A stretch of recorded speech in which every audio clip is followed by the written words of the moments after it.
नमस्ते all of you, कैसे हैं आप सब। आज हम बात करेंगे डायबिटीज़ की। तो हम जानेंगे कि योगा अभ्यास से कैसे डायबिटीज़ को धीरे धीरे कम कर सकते हैं और पूरी तरह से ख़त्म कर सकते हैं। तो सबसे पहले हम ये जानेंगे कि डायबिटीज़ क्या है और फिर कुछ योगा अभ्यास की बात करेंगे। तो बात करते हैं सबसे पहले डायबिटीज़ टाइप 1 की। जो डायबिटीज़ टाइप 1 है वो वंशानुगत है, यानी फैमिली में अगर किसी को है, दादा दादी नाना नानी, वो हमें हो जाता है तो वो टाइप 1 में काउंट होता है। और टाइप 1 में होता क्या है, जो हमारा इंसुलिन है, आप सबने सुना होगा, वो एक हार्मोन है जो कि हमारे पैनक्रियास से रिलीज होता निकलता है। वो इंसुलिन या तो बहुत कम बनता है या फिर बनता ही नहीं है, तो वो टाइप 1 में काउंट होता है। और उस स्थिति में हमें बाहर से इंसुलिन के इंजेक्शन लगाने पड़ते हैं, आप सबने सुना है, ठीक है। और अब जब हम बात करते हैं टाइप 2 डायबिटीज़ की, तो वो कब होता है, इंसुलिन तो हमारे शरीर में बन रहा है पर वो उसका जो काम है, वो आगे बात करेंगे, वो नहीं कर पा रहा है। और वो कब होता है, किन लोगों को होता है, वो सबसे बड़ा कारण है उसका मोटापा। मोटे लोगों को ज़्यादा होता है ये, और जैसे ओबिसिटी हो गया या फिर कोलेस्ट्रॉल हाई रहना, बीपी हाई रहना, उन लोगों को होता है। तीसरा एक टाइप और होता है जिसे हम सिचुएशनल कह सकते हैं। वो क्या होता है, जो प्रेग्नेंट लेडीज़ हैं उनको होता है, जब गर्भ धारण वो करती है और उसके बाद जब बेबी हो जाता है तो वो जो आपको डायबिटीज़ हुआ है वो अपने आप धीरे धीरे ठीक भी हो जाता है। ये हमने तीनों टाइप की बात कर ली। अब हम आगे बात करते हैं। देखिए, जो कुछ भी हम खाते हैं, हम सबको पता है, सब जो चीज़ भी हम खा रहे हैं उससे हमें एनर्जी मिलती है, ऊर्जा मिलती है। और वो इंस्टेंट नहीं है, उसका भी एक प्रोसेस होता है कि हमने कुछ भी खाया एकदम से एनर्जी नहीं मिलेगी। अब जब कुछ भी खाया उससे एनर्जी भी हमें मिलती है, जब हमें पता है, तो सबसे पॉइंट 1 आपको ध्यान रखना चाहिए कि हमें अच्छा खाना खाना है, हेल्दी। वो सबको पता है क्या हेल्दी है और क्या अनहेल्दी है, ठीक है। क्यों? क्योंकि ये आप जब आप सुनेंगे तो आपको और लगेगा कि नहीं यार, हेल्दी खाना ही खाना चाहिए। देखिए, जो कुछ भी आपने खाया, खाना आप अच्छा खाना, ये ध्यान रखिएगा।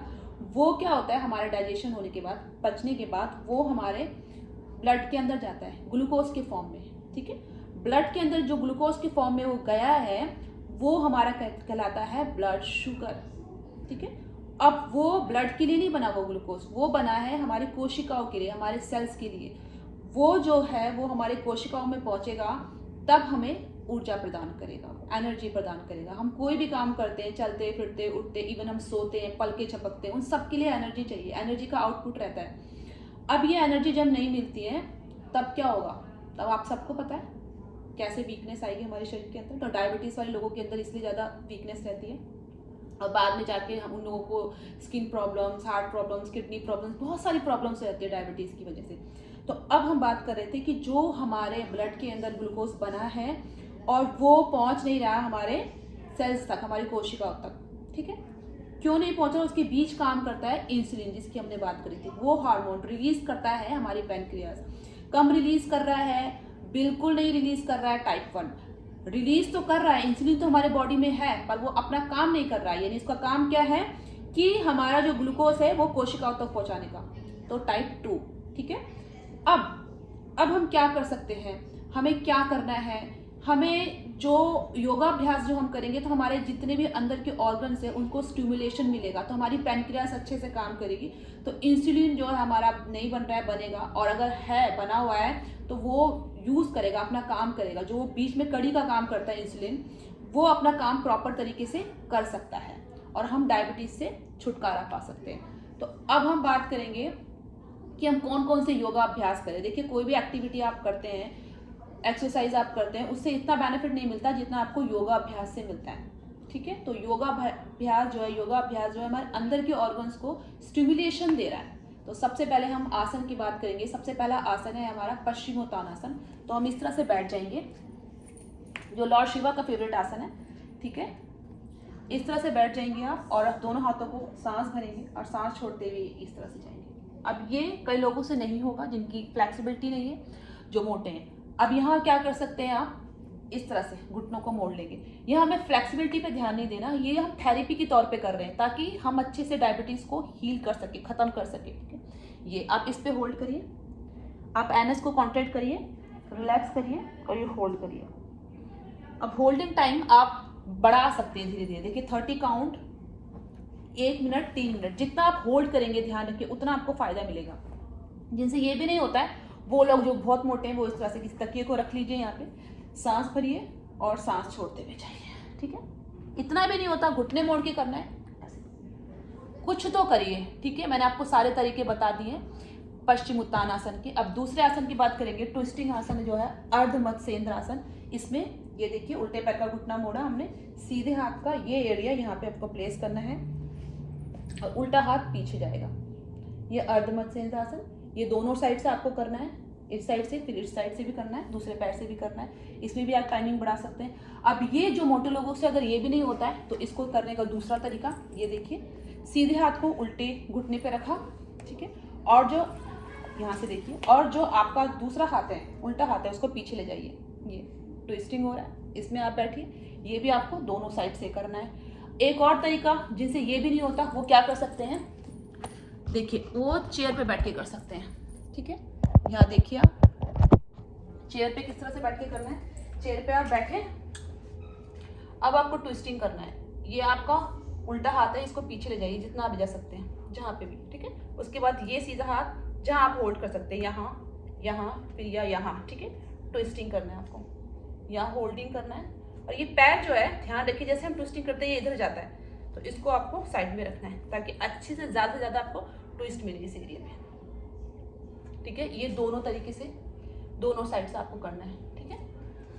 अब हम बात करेंगे, सॉरी मैं यहीं पे आपको बता देती हूँ, मंडूकासन की। तो जो मोटे लोग हैं वो कैसे कर सकते हैं, देखिए ये अंगूठा अंदर करना है, ये एरिया आपने बनाया, ये आपके नेवल के साइड में प्लेस करना है, ठीक है। यहाँ पे चेयर पे बैठ के करिए, सांस भरिए, सांस छोड़िए, नीचे जाइए एंड देन रिलैक्स। ये आपके एल्बो रिलैक्स रहेगी। जिससे ये भी नहीं होता वो आप इस तरह से कर सकते हैं, तकिए को लीजिए, यहाँ पे प्लेस करिए, सांस भरिए, सांस छोड़िए और ये जाइए, ठीक है। मैंने आपको ये तरीका भी बता दिया मंडूकासन का। और अब मंडूकासन को आप मैट पे कैसे कर सकते हैं, देखिए मंडूकासन को मैट पर करने के लिए आप वज्रासन पे बैठेंगे, ठीक है, और उसी तरह से ये मुठ्ठियाँ बना के यहाँ प्लेस करेंगे, सांस भरेंगे और ये माथा जमीन पे और एल्बो को रिलैक्स छोड़ देंगे। यहाँ भी आपको होल्डिंग टाइम बढ़ाना है। ध्यान रखिए कि जितना आप ज़्यादा होल्ड करेंगे उतना ज़्यादा फायदा मिलेगा। अब हम बात करते हैं चौथे आसन की, ठीक है। ये देखिए मरकट आसन, ये हाथों को ऐसे करके रखना है आपको, इंटरलॉक, और ये सर के पीछे लगाना है। लेट जाना है आपको, हाथ को इस तरह से रखना है, ठीक है। अब ये दोनों पैर आपके, दोनों जो घुटने ये मिले हुए होने चाहिए, या तो फिर इसमें आप गैप भी कर सकते हैं जैसा आपको कंफर्टेबल हो। अब ये मेरा जा रहा है उल्टी साइड, ठीक है, और मैं देखूंगी सीधी तरफ। ये ट्विस्टिंग है, इसको होल्ड करना है, ठीक है। और इस तरह से आप ये दूसरे साइड से भी करेंगे। अब ध्यान रखिए कई लोग ये शोल्डर अप करते हैं, शोल्डर अप नहीं करना है आपको, ठीक है। ये हाथ जो है दोनों नीचे रहेंगे, ये हो गया। और आपका एक लास्ट आसन हम करेंगे बद्धकोण आसन। इसके लिए आप तकिया ले सकते हैं, इसमें बहुत कंफर्टेबल आपको फील होगा। ये आप हिप के पीछे रखिएगा इस तरह से, ठीक है, और फिर आप इस पर लेट जाएंगे, ठीक है, ईजिली। और ये देखिए ये जो दोनों पैर हैं आपके स्लोली आपको ओपन करने हैं, ठीक है, बटरफ्लाई में। अभी आपका पूरा पेल्विक पे स्ट्रेचिंग है, अच्छा, ये पूरा पेट पे, स्टमक पे आपका थॉरेसिक ओपन है, हाथ आपके इस तरह से यहाँ पूरा अच्छा आपको स्ट्रेचिंग मिल रहा है। इस पर आप रिलैक्स करेंगे 30 काउंट या फिर 1 मिनट, 2 मिनट, 3 मिनट, धीरे धीरे आप टाइम को बढ़ा सकते हैं, ठीक है। ये सारे आपके आसन हो गए। ये सारे आसन करने के बाद आप करेंगे कपालभाति। कपालभाति में आपको ये लोअर बैक को सीधा रखना है, ठीक है। ऐसे अगर आप बैठ के कपालभाति करेंगे तो लोअर बैक पेन आने वाला है। सीधा रखने के लिए आप दीवार का सहारा ले सकते हैं, दीवार के पीछे आप बैठ जाएंगे और फिर फोर्सफुली एक्सहेलेशन पे आपको ध्यान देना है, सांस को आपको छोड़ना है। जिनको हार्ट की प्रॉब्लम है या फिर जिनको बीपी हाई रहता है वो धीरे करेंगे इस चीज़ को, ठीक है। 10 काउंट या फिर 10 या 20 स्टॉक अप कर सकते हैं। हाथों को ज्ञान मुद्रा पे रख सकते हैं या फिर इस तरह से,